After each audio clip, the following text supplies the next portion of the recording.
Coucou les amis, c'est Mimi, j'espère que vous vous portez bien. Ça y est, le ramadan est presque terminé. Il est temps de commencer à préparer de délicieuses petites douceurs, de petits biscuits, de petits gâteaux. Alors pour ça, je vous propose une recette vraiment simple. On va avoir une base de pâte et on obtiendra toute une panoplie de biscuits gourmands et délicieux. Alors restez branchés, on commence tout de suite cette belle recette.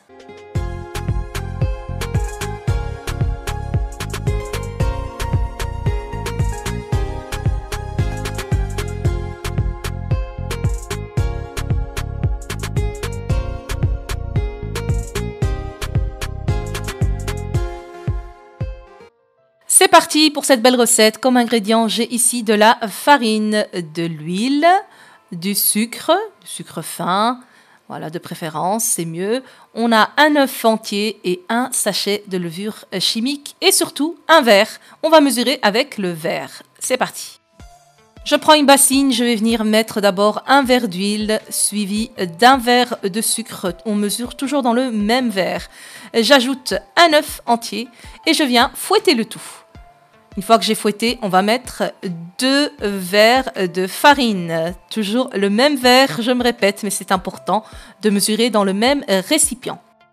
Une fois que je mets 2 verres, je vais un petit peu racler la farine qui reste collée à l'huile qu'il y avait dans le verre. Et là, je vais mélanger le tout. On va voir la texture de la pâte. Donc elle est encore trop collante, je vais ajouter la levure chimique et j'ajoute la moitié d'un verre. Donc on va mettre au total 2 verres et demi de farine. Après, tout dépend des farines de chacun, mais vous allez voir, il faut obtenir une pâte comme une pâte sablée. C'est pas vraiment un biscuit sablé, parce que c'est vraiment des biscuits secs. Ils sont très croquants et ils sont délicieux. Je ramasse ma pâte, je la pétris, ensuite je la coupe en 4. Chaque petite portion, je la partage toute seule dans un petit sachet et je la mets au frais. Je commence donc par la première pâte. Je vais ici venir parfumer ce biscuit au zeste de citron.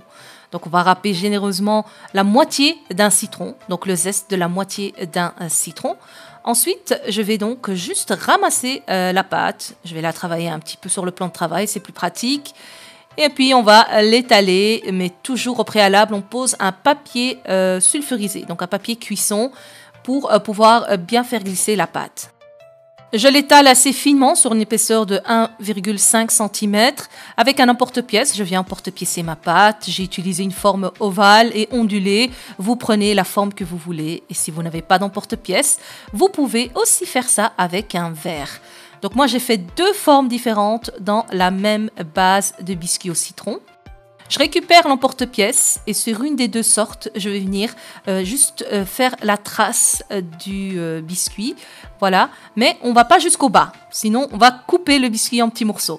Ensuite, je prends un petit bol, je viens mettre du sucre vanillé et je mélange avec un petit peu de sucre. Et je vais simplement tremper ici le biscuit en question. Je le mets pour qu'il y ait du sucre partout. Voilà, j'enlève un petit peu l'excédent et je le pose sur le plateau. J'enfourne à 180 degrés pendant 12 à 15 minutes. Et comme vous pouvez le voir, j'ai déjà ici 2 sortes de biscuits. Une citronnée enrobée de sucre, celle-ci que vous pouvez voir, et l'autre citronnée sans sucre. Deuxième idée de biscuit, on va reprendre donc une pâte qui était au frais. Je vais venir ici ajouter des copeaux de chocolat que j'ai hachés moi-même. Je n'avais pas de pépites. Si vous avez des pépites, vous pouvez en mettre. Je vais ensuite incorporer les pépites dans la pâte. Je l'étale assez finement, pas comme celle des citrons, un peu plus épais. Ici, on va dire 2 mm. Je prends aussi 2 emporte-pièces. Je fais 2 formes différentes. Rectangulaire, ronde. C'est juste pour remplir l'assiette et faire un peu joli.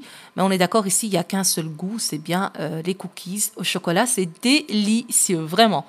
On enfourne aussi à 180 degrés entre 12 à 15 minutes.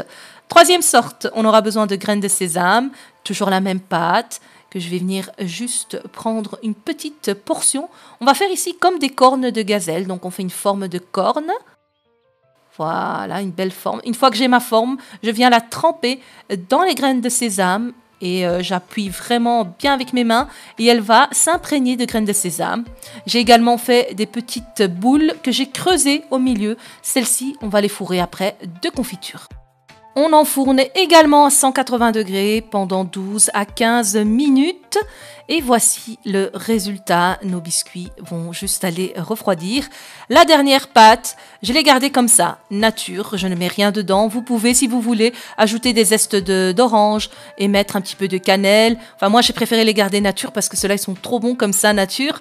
Donc, voici, j'ai fait toujours deux formes. Pourquoi? Pour varier un peu les biscuits dans l'assiette. On va croire qu'il y a beaucoup de sortes, alors qu'en réalité, c'est la même pâte.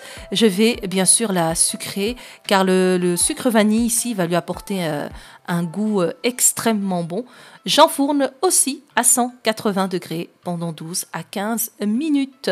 Une fois qu'ils ont bien refroidi, j'ai rempli ceci de confiture de fraises. Vous pouvez mettre de la confiture d'abricot, vous pouvez mettre du Nutella, du caramel beurre salé et j'en passe, tout ce qui vous passe par la tête. Vous pouvez voir que c'est vraiment joli, ça fait un plateau magnifique, original et en sachant que c'est la même base d'ingrédients. Et vous pouvez aussi ajouter des fruits secs, des amandes, des cacahuètes, bref, libre cours à votre imagination. En tout cas, ici, on a des ingrédients pas chers, accessibles à tous et on peut comme ça varier et faire plaisir à ses proches et autour de soi. Voici les amis, je vous souhaite d'ores et déjà une bonne fin du mois de Ramadan. Prenez soin de vous et profitez les uns des autres et à très bientôt pour une prochaine vidéo. Ciao, ciao!